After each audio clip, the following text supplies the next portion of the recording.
Pitch in the dirt again and gets away from the catcher, and that's going to allow the runner to go to third, and ball four will get Joey Lewis to first. So another wild pitch, and Blake Edwards is over at third, first and third, nobody out. You really could not have asked for a better setup in this inning. You have 3 shots now, or you should get 3 shots at this, and you have arguably your best hitter at the plate to do so. And don't forget a guy that handles the bat so well here. The third baseman, as I say that, is a step, 2 steps now back of the third base bag. Everybody else in on the grass around the infield.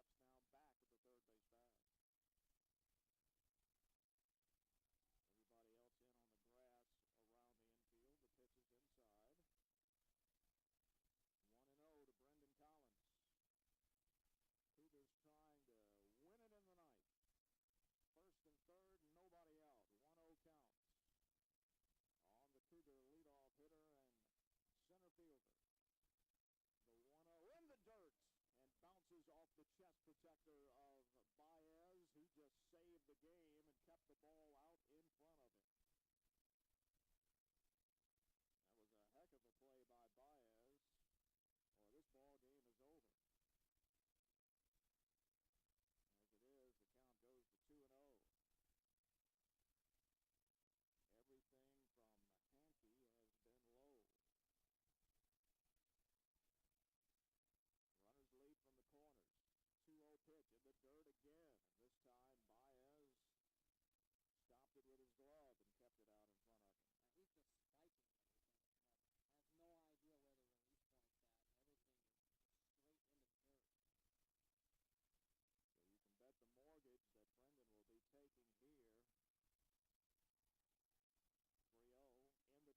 again off the chest protector of Baez, and that loads the bases. That was 2 feet out in front of the plate. I think you're underestimating it 2 feet. I think that was every bit of about 5 feet in front of home plate. That was a football spike. So the bases are loaded, and nobody out. And if you're Jackson Oliver now, you're taking until you see a strike. That's 8 straight that have not been anywhere near home plate. And Baez is going to go out and talk to Hankey to buy the bullpen a little time. They just got a sidearm right-hander up down there. Just now throwing his 3rd warm-up pitch.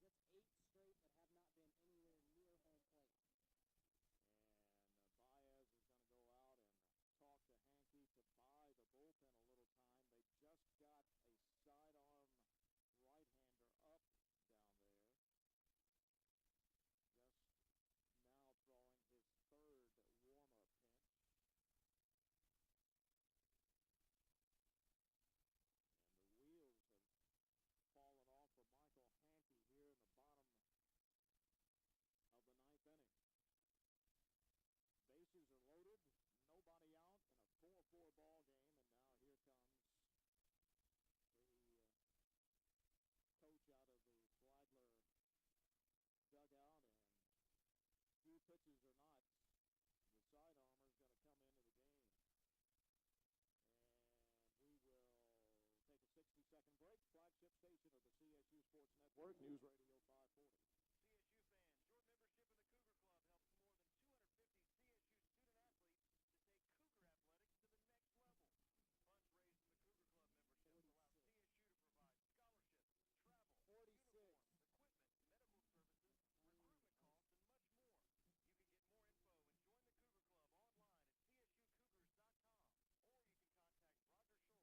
bizarre with this happening here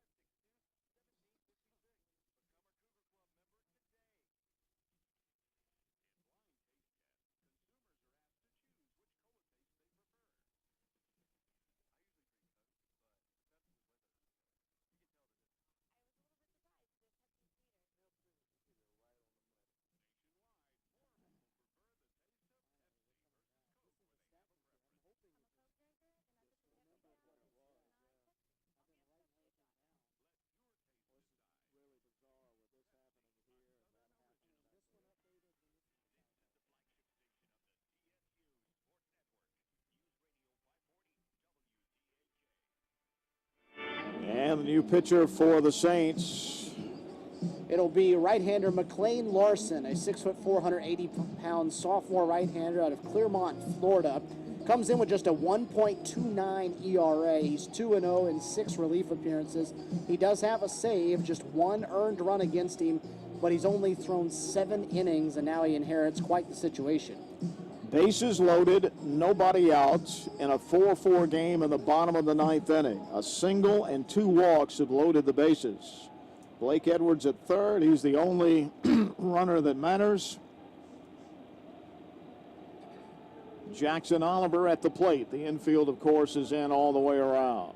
Find the hole, Jackson, and let's go home. There's a fly ball into right field. A shallow right, though. Right fielder has it. Edwards tagging at third. Here comes the throw. He scores standing up, and the Cougars win. Jackson Oliver jumped on the first pitch.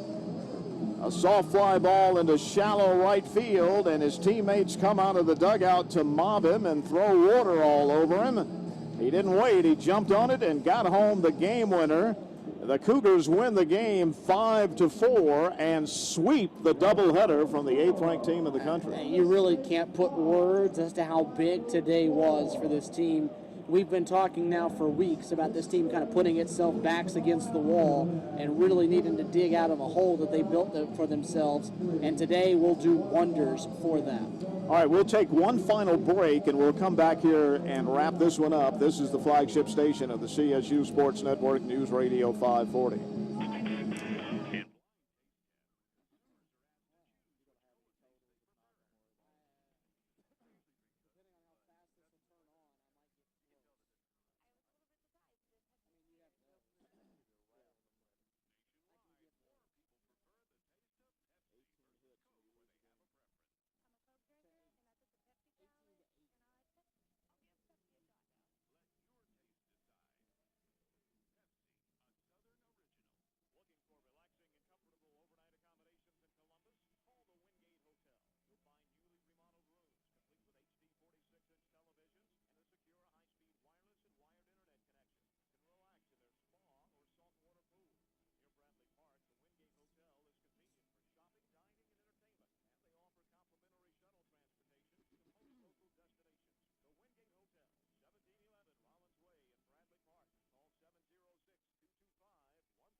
Field where the Cougars, with a walk-off sacrifice fly off the bat of Jackson Oliver, win the ball game 5-4. When he first hit it, I thought, well, that's deep enough, and all of a sudden that wind knocked it back toward the infield and ended up not being very deep, but Blake Edwards scored the winning run standing up. The right fielder Kranick kind of got caught on his heels when he made the catch and really took any chance he had at making the play away from himself. All right, so nice day to say the least for the Cougars, and Stephen has the totals on this game, number 2. 4 runs, 18 hits for Flagler and no errors. Columbus State gets just 8 hits, but they get 5 runs. That's the column that matters. They make 2 errors, and it is a double-header sweep for the good guys. 18 hits. You out-hit the opponent 18-8, and you lose a game. This one will be tough for them to swallow and set up a really big day tomorrow, a chance to sweep a 3-game series. At this point, it's like we talked about earlier. Today was phenomenal, and you wrapped it up. So tomorrow now, you go for the kill. Greg Appleton will be very pleased with how this weekend ends regardless of what happens because he won the series. But now you've got a chance to do something with what you said you thought was maybe a little improbable coming into the weekend. Hey, you're behind the 8 ball right now. You dug yourself a hole. You need to take advantage of every opportunity you get from here on out. So the Cougars win the opening game 9-4. They get a run in the bottom of the 9th to sweep the doubleheader and win the second game 5-4. My thanks to Mackie Mason, our studio producer, who was battling a computer with a mind of its own back in the studio. Good job back there. We'll be back here tomorrow for game 3 of the series, 12:50 airtime for the pregame show tomorrow afternoon with a 1 o'clock first pitch. And once again, your final scores today: Cougars win the opening game 9-4 and sweep the doubleheader by winning the nightcap 5-4 on this double winning day from Ragsdale Field. This is Scott Miller saying so long, everyone.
obviously it's so hard for